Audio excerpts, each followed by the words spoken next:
Sometimes celebrities just have to put rude interviewers in their place. Take Matthew McConaughey, for instance. He had a pretty tense exchange with Joy Behar after she interrupted him to throw shade at his close friend, tennis champion Novak Djokovic.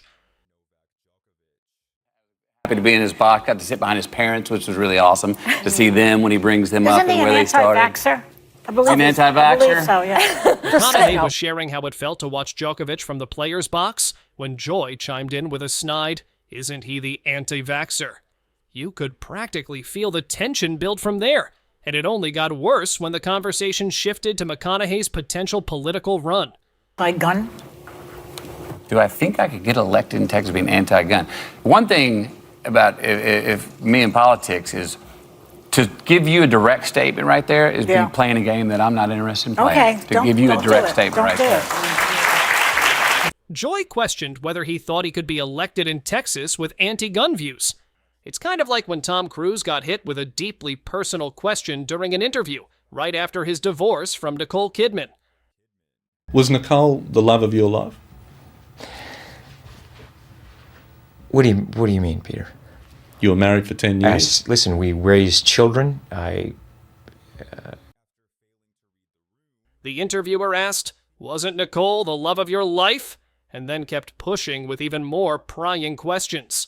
Cruise Have a relationship where you talk, it's a parenting relationship, and talk professionally about each other's work. Listen, here's the thing, Peter. Yeah. You're stepping over a line now. You're stepping over a line. You know you are. I suppose they're questions, though, that people want to know. Peter, you want to know. Take responsibility for what you want to know. Don't say what other people. This is a conversation that I'm having with you right now. You're right. Okay, so I'm just telling you right now, okay? Just put your manners back in. Lindsay Lohan, on the other hand, had to face an even more brutal experience when she appeared on David Letterman's show. She was there to talk about her new movie, but instead, Letterman started drilling her about her personal struggles. You're supposed to be in rehab now? How long will you be in rehab? 3 months. How many times have you been in rehab? Several. And how this time be different? What are they rehabbing, first of all? What is on their list? What are they going to work on when you walk through the door? We didn't discuss this in the pre-interview. No. Time in rehab. Lindsay did her best to steer the conversation back to her work, but Letterman just wouldn't let up. At one point, you could hear her voice shake as she tried to keep it together. It was a tough watch, and many people called Letterman out for being unnecessarily harsh. I don't want to talk about that either, right? Oh, God. You go to the rehab, what do they do? We're here for a movie. We have to what? Let's stay on the positive. Oh, aside from that side of the positive. Yeah, all right. Come on now. Jonah Hill has faced his share of uncomfortable interviews too, especially when it comes to jokes about his weight. Jonah, do you think it's important to be unattractive to be funny? Can skinny people be funny? Man, I don't understand. Can you just ask a normal question? Are you the fat guy in Hollywood still, or is everybody look at you and they're like, oh wow, this is great, now you're healthy? Do you have any other questions that are smart?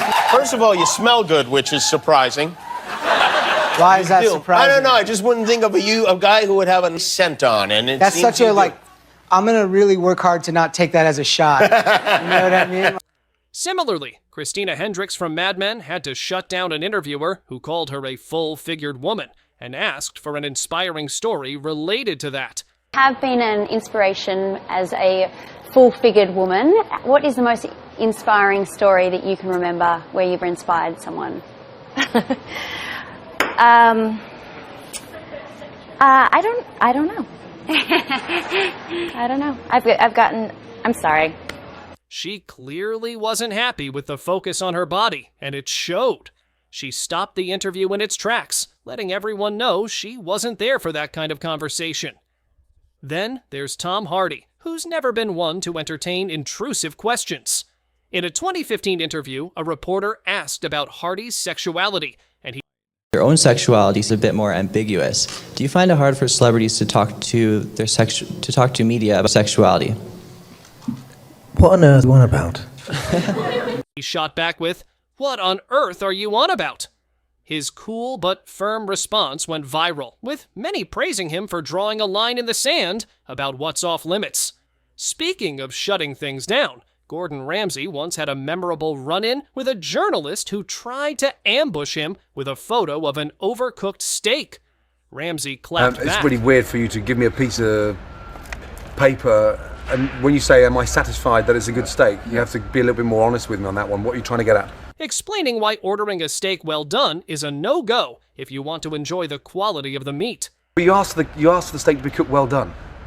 And is that a well done steak? Oh, come on. What is this? I mean, where can you, I mean, keep on rolling. For legal reasons, this is absolutely crucial. But how sad is this, that you asked for a steak to be cooked well done, okay? Now, whatever quality of beef it is, it's gone past any form of taste when you've cooked it well done.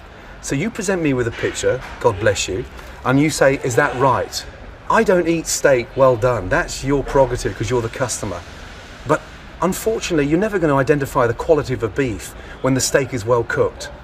So I'm really sorry to piss on your bonfire, but it's a bit of a stupid question. Thank you. Can I give you a paper back? Yeah. Oh my God. Thank you very I thought it was an intelligent interview.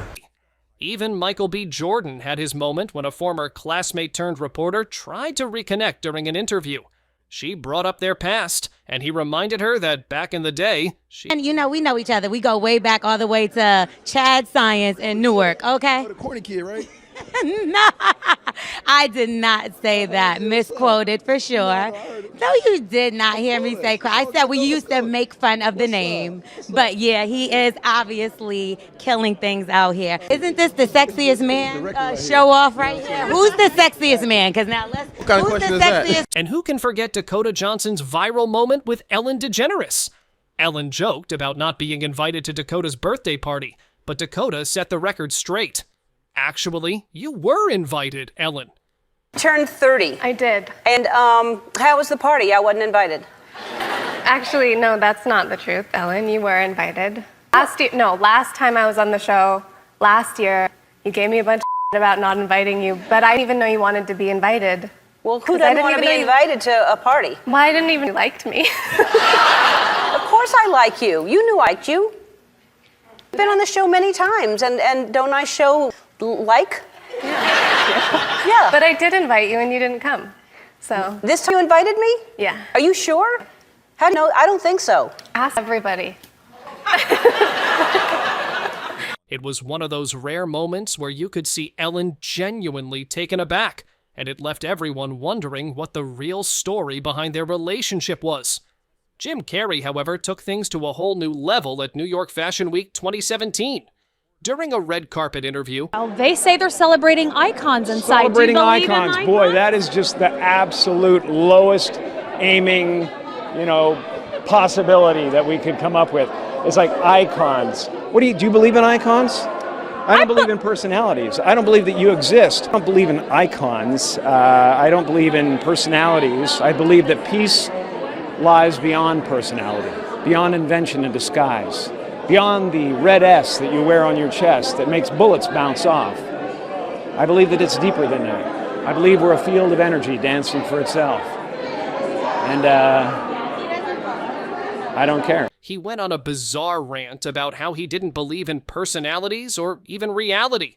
It was so out of the blue. There is no me. There's no you. No. We're not here. This is a dream. There's just things happening. And there are clusters of tetrahedrons moving around together. Okay. Yeah. So what's happening in our world right now? Because there is a lot of news that actually is relevant that's not that Here's uplifting. the thing. It's not our world. None That's of this the is key. real? Nope. So you're just passing We don't through. matter. We don't matter. Oh, wow. There's the good news. Okay. Actress Megan Fox also had to shut down a flirty reporter, and she did it with style. When he started with, I don't know if there's I don't know if there's a man alive who's not in love with you in some way. You're so silly. You know what am I really? You're silly. No, I'm not silly You're a at silly all. man in a checkered shirt. I am not. Wow. Some interviews, though, just don't age well, like when Matt Lauer made inappropriate comments to Sandra Bullock about her nude scene in The Proposal. What's even more uncomfortable is knowing that a few years later, Lauer faced serious allegations. Major thing that's changed since you were here last? Yes. I have now seen you naked. And I'm so sorry about that. I have seen you naked. Were you able to sleep afterwards? Why are you looking down?